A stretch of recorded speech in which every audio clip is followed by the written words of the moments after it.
രണ്ടാഴ്ചയിലേറെ തുടർച്ചയായ വ്യോമാക്രമണങ്ങൾ നടത്തിയിട്ടും ഇറാൻ ഭരണകൂടത്തെ താഴെയിറക്കാൻ സാധിക്കുന്ന ഒരു മുന്നേറ്റം ഉണ്ടാക്കാൻ കഴിഞ്ഞിട്ടില്ലെന്നാണ് US രഹസ്യാന്വേഷണ വിഭാഗത്തിന്റെ റിപ്പോർട്ട്.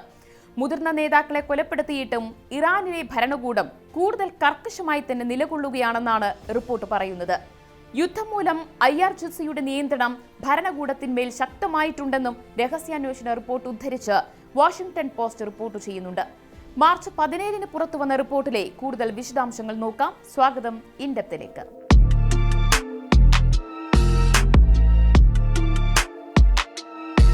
ഫെബ്രുവരി 28-ന് ആരംഭിച്ച ഇസ്രായേൽ US ആക്രമണങ്ങൾ രണ്ടാഴ്ച പിന്നിടുമ്പോഴും ഇറാൻ ഭരണകൂടത്തിന്റെ നിലപാടുകളെ ദുർബലപ്പെടുത്താൻ സാധിച്ചിട്ടില്ലെന്ന് വെളിപ്പെടുത്തുകയാണ് US രഹസ്യാന്വേഷണ വിഭാഗം. ഇറാൻ ഭരണകൂടത്തിന്റെ നിലപാട് കൂടുതൽ കർക്കശമായി തുടരുകയാണെന്നാണ് ഈ റിപ്പോർട്ട് വിലയിരുത്തുന്നത്. അവർ തന്നെ ഭരണം തുടരാനുള്ള സാഹചര്യമാണ് നിലവിലുള്ളത് എന്നും വ്യക്തമാക്കുന്നുണ്ട് US ഇന്റലിജൻസ്. ഇസ്രായേൽ US സംയുക്താക്രമണങ്ങൾക്ക് ഇറാനെ സൈനികമായി ദുർബലപ്പെടുത്താൻ സാധിച്ചുവെങ്കിലും ഭരണകൂടത്തിനുള്ളിൽ വിള്ളലുണ്ടാക്കാൻ കഴിഞ്ഞിട്ടില്ല. അതുമാത്രമല്ല, ഇസ്ലാമിക് റവല്യൂഷണറി ഗാർഡ് കോർപ്സിന്റെ ഭരണകൂടത്തിന്മേലുള്ള നിയന്ത്രണം കൂടുതൽ ശക്തമായതായും റിപ്പോർട്ട് എടുത്തുകാട്ടുന്നു. ഇത് ഭരണകൂടത്തിന്റെ നിലനിൽപ്പ് കൂടുതൽ ദൃഢമാക്കിയതായും US ഇന്റലിജൻസ് വിലയിരുത്തുന്നുണ്ട്. കൂടാതെ യുദ്ധം കാരണം മേഖലയിലുണ്ടായിരിക്കുന്ന പ്രശ്നങ്ങളും റിപ്പോർട്ട് വിശകലനം ചെയ്യുന്നുണ്ട്. അന്ത്യമില്ലാതെ നീണ്ടുപോകുന്ന പശ്ചിമേഷ്യയിലെ യുദ്ധം അമേരിക്കയുടെ സഖ്യകക്ഷികളിൽ രോഷവും ആശങ്കയും ഉണ്ടാക്കിയിട്ടുണ്ട്. ഇറാന്റെ നേരിട്ടുള്ള പ്രതികാര നടപടികളും സിവിലിയൻ അടിസ്ഥാന സൗകര്യങ്ങൾക്ക് മേലെയുള്ള ഭീഷണിയുമൊക്കെയാണ് അതിന് കാരണമായി റിപ്പോർട്ട് കണ്ടെത്തിയിരിക്കുന്നത്. ഇസ്രായേലിനായി ആരംഭിച്ച യുദ്ധത്തിൽ തങ്ങളെ ഒറ്റക്കാക്കിയിരിക്കുകയാണ് അമേരിക്ക എന്നാണ് ഗൾഫിലെ ഒരു മുതിർന്ന ഉദ്യോഗസ്ഥൻ അഭിപ്രായപ്പെട്ടത്. സംഘർഷത്തിന് മുന്നോടിയായി ട്രംപ് ഭരണകൂട ഉദ്യോഗസ്ഥർ സഖ്യകക്ഷികളോട് പറഞ്ഞത് സൈനിക ഏറ്റുമുട്ടലുകൾ വേഗത്തിൽ അവസാനിക്കുമെന്നായിരുന്നത്രേ.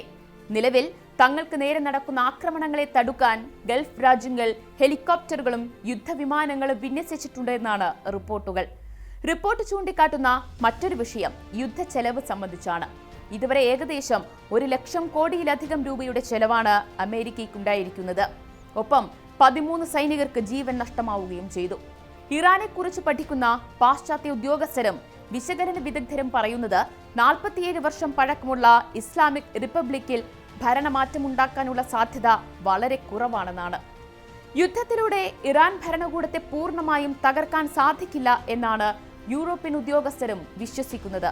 പകരം IRGC ആധിപത്യം പുലർത്തുന്ന ഭരണ സംവിധാനമാകും നിലവിൽ വരിക എന്നും അവർ വ്യക്തമാക്കുന്നുണ്ട്. ഹോർമുസ് കടലിടുക്കിൽ തങ്ങളുടെ സ്വാധീനം ഉപയോഗിച്ച് അമേരിക്കയോട് വിലപേശുക എന്നതാണ് ഇറാന്റെ തന്ത്രമെന്നാണ് കരുതപ്പെടുന്നത്. കൂടുതൽ കാലത്തേക്ക് ആക്രമണം നീണ്ടാൽ അത് ആഗോള സമ്പദ് വ്യവസ്ഥയെ തന്നെ പ്രതികൂലമായി ബാധിച്ചേക്കും. അങ്ങനെയൊരു സാഹചര്യത്തിലേക്ക് കടക്കാൻ അമേരിക്ക തയ്യാറാകില്ല എന്നാണ് വിദഗ്ധരടക്കം അഭിപ്രായപ്പെടുന്നത്.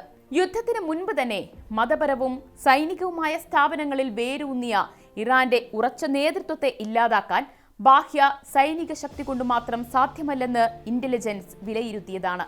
ഭാവിയിൽ ഒരു ജനകീയ പ്രക്ഷോഭത്തിന് കാരണമായേക്കാവുന്ന ഗുരുതര സാമ്പത്തിക പ്രശ്നങ്ങൾ ഇറാൻ നേരിടുന്നുണ്ട് എങ്കിലും പ്രതിഷേധങ്ങളെ ഫലപ്രദമായി അടിച്ചമർത്താനുള്ള കഴിവ് ഭരണകൂടം ഇതിനകം തന്നെ തെളിയിച്ചതാണ്.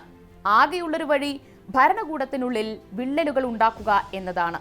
എന്നാൽ യുദ്ധം കൊണ്ടൊന്നും അതിന് സാധിക്കില്ല എന്ന് തന്നെയാണ് വിദഗ്ധരെല്ലാം വിശ്വസിക്കുന്നത്. ഒപ്പം IRGCയുടെ സ്വാധീനം കൂടി വർദ്ധിക്കുന്നതും വിമത ശബ്ദങ്ങൾക്കുള്ള സാധ്യത കുറയ്ക്കുന്നുണ്ട്.